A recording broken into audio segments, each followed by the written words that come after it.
Bismillahirrahmanirrahim. Assalamualaikum warahmatullahi wabarakatuh. Teman-teman, setelah beberapa bulan ini saya aktif menginformasikan kegiatan-kegiatan Grumat Belik secara sporadik seperti nanam pohon, nanam jagung, nanam beringin, nanam juwet atau jamblang, bahkan juga aren, nangka, dan berbagai macam tanaman lainnya.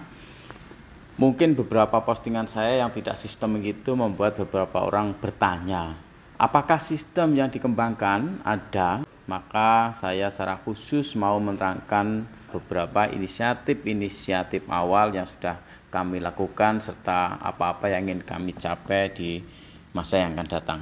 Karena kami fokus pada pemulihan ekosistem, maka hal pertama yang kami lakukan adalah membangun kebun bibit rakyat atau KBD ya istilahnya, meskipun belum standar.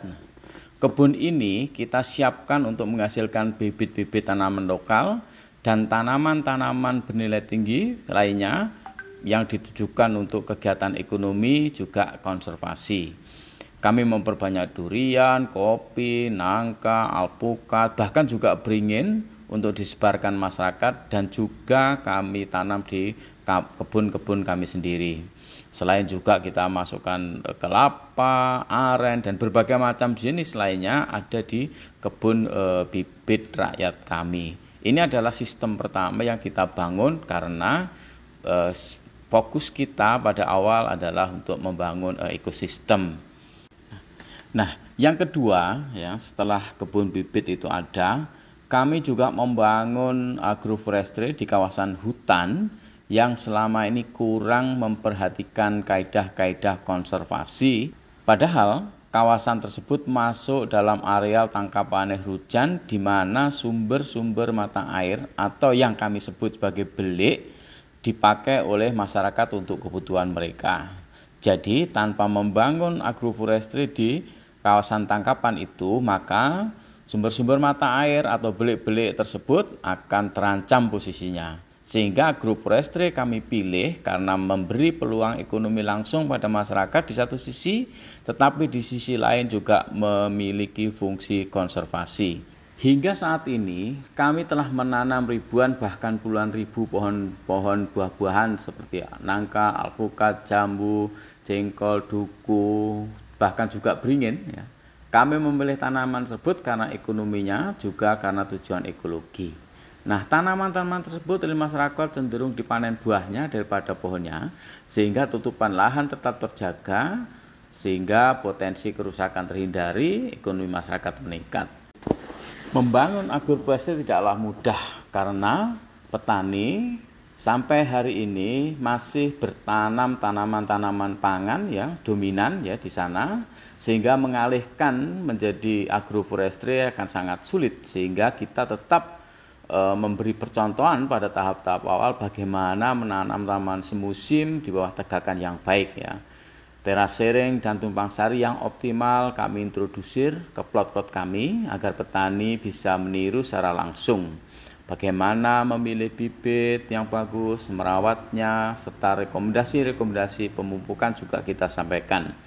Hal itu kami lakukan agar petani tidak mengalami kerugian sambil menunggu pohon-pohon, buah-buahan, dan tanaman-tanaman agroforestry lain seperti kopi itu bisa menghasilkan. Teman-teman, setelah tahun pertama kita membangun kebun bibit, kemudian secara paralel juga kita mulai membangun agroforestry di plot-plot yang kita pilih bersama-sama dengan petani.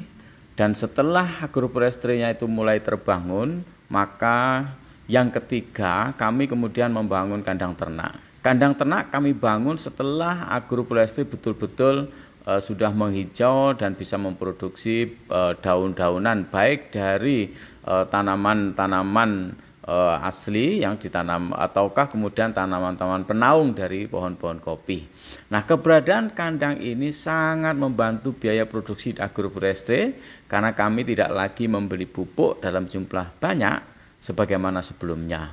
Dalam istilah kami, kita sedang membangun circular economy meskipun masih dalam skala yang paling sederhana, tetapi paling tidak Dengan adanya kandang ini kemudian bisa menghasilkan kompos yang bisa dibawa untuk pupuk di kawasan agroforestry. Selain kebun bibit, membangun agroforestry dan juga kandang, kita juga membangun kebun-kebun buah ya di kawasan-kawasan bukan hutan untuk mendukung berbagai inisiasi-inisiasi yang sudah kita lakukan. Nah, kebun-kebun ini kita persiapkan untuk tujuan percontohan dan juga sumber pohon induk atau pangkasan bagi masyarakat lokal. Kebun-kebun tersebut kami rancang secara estetik agar ke depan menjadi tempat ibu-ibu panen buah langsung. Ke depan juga tentunya akan kita bangun kebun anggur, kebun apel, kebun jeruk, dan kebun-kebun lainnya untuk memperlengkap segala yang sudah kita bangun untuk mendukung perekonomian masyarakat lokal.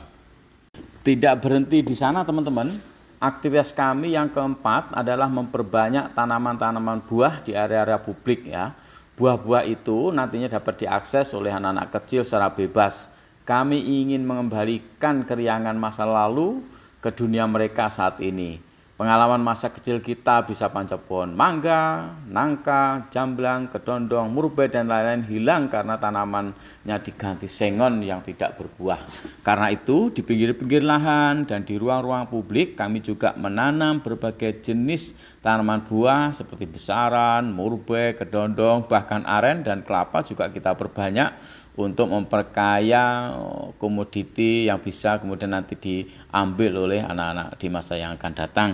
Kenapa? Karena kita menyadari ruang bermain dan ruang berekspresi anak-anak untuk mengenal lingkungannya sudah sangat berkurang akhir-akhir ini karena over komersialisasi di pedesaan kita. Padahal kita sama-sama menyadari bahwa biodiversity, keberagaman, kekayaan alam yang kita miliki ini adalah kunci dari sustainability dari suatu pembangunan.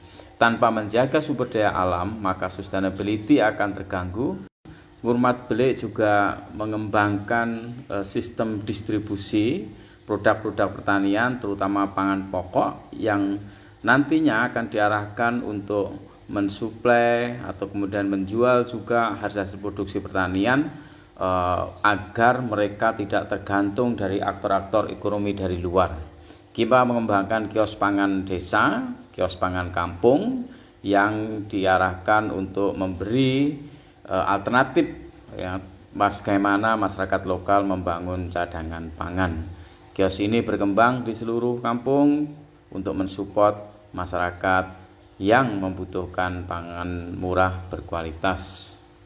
Nah, teman-teman, pada akhirnya setelah agroforestry terbentuk, ekosistem terjaga, kebun-kebun tertata baik, termasuk juga kandang dan berbagai UKM lokal tumbuh, dan juga lingkungan di pedesaan menjadi semakin hijau, maka langkah berikutnya kita juga akan mengembangkan wisata. Wisata bagi Ngurmat Belik adalah buah dari keberhasilan penataan produksi, bukan artifisial atau malah sekedar penetapan. Wisata hanyalah efek dari produksi yang efisien sehingga saat wisata menurun, masyarakat tetap survive.